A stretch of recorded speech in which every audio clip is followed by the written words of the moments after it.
So, if you read through this section, it talks about how before the process of modernization, industrialization, mainly through Industrial Revolution in Europe, and before the process of urbanization, most people live in the rural areas and they know their neighbors pretty well.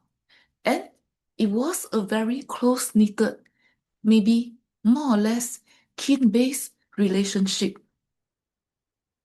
And to some extent, because of that, they were under the scrutiny of their neighbors and family members. Family members, whether it's immediate family members or extended family members, they all live close by. Neighbors live close by.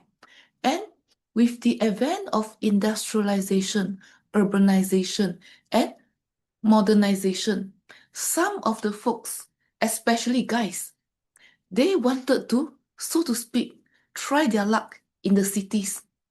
Maybe they were being told through one way or another that jobs in the cities tended to pay more. So they went to the cities to work in the factories, in other businesses, in other business enterprises. And because of that, they left their family, their own neighbors behind. And they live with a whole bunch of different people. Maybe they are still under scrutiny by who they live with, by their neighbors.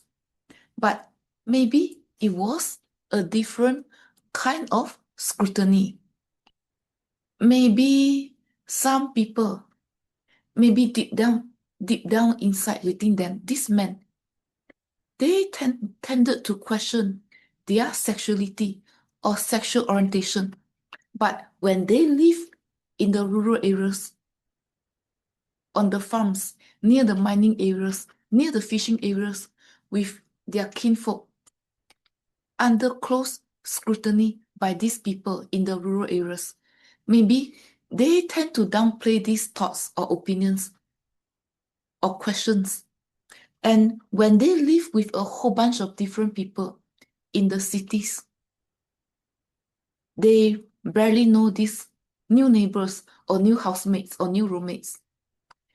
And because of that, they maybe were more inclined and more audacious to explore different sexuality or sexual orientation to have their question answered.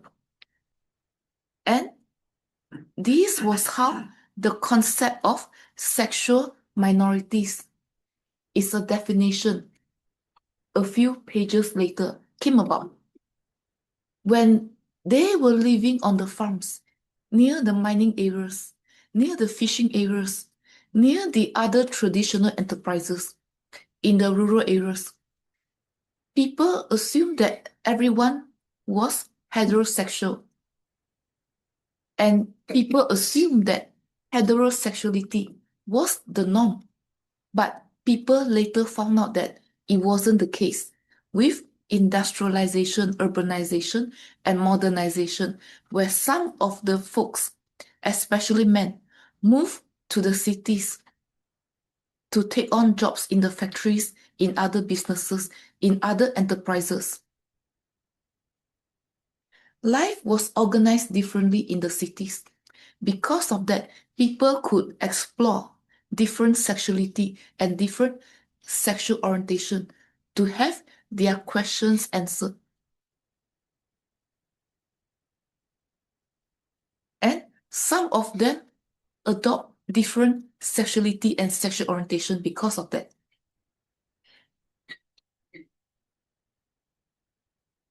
And because of that, this is another manifestation where the concept of gender, the concept of sexuality and sexual orientation are socially constructed. You know the difference between sex and gender, right? Sex pertains to our biological makeup. It pertains to our genetic makeups, which differ distinctively between men and women, and gender pertains to a person's lifestyle, ideally, theoretically, associated with the person's sex. But it is also possible, according to the pioneers who invented these concepts, not me. It is also possible, according to the inventors of this concept, that one can be born of a given sex, but one can identify as another gender. And because of that, gay bars began to open in the early 40s. And gay advocacy groups was founded in the early 50s. These are all manifestations of the social construction of gender, sexuality, sexual desire, and sexual orientation. And this gave rise to homosexuality as a new sexual orientation, as a new form of sexuality. And this gave rise to the concept of sexual minorities that includes gay, lesbian, bisexual, and other non-heterosexual. And this started from men.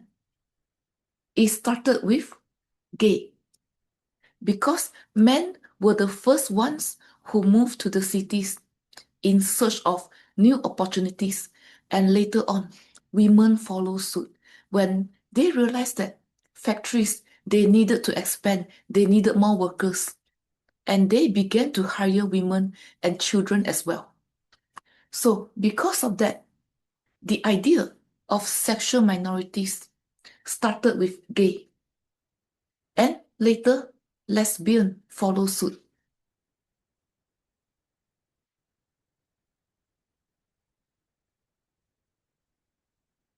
So these are the concepts, and these concepts are socially constructed. It has nothing to do with genes. People did not invent these concepts after doing research on people's genetic makeups to uncover, to determine whether these sexual minorities came about because of certain distinctive genetic makeups. People created these concepts solely based on their observation about changes in people's lifestyle when they move from the rural areas to the urban areas.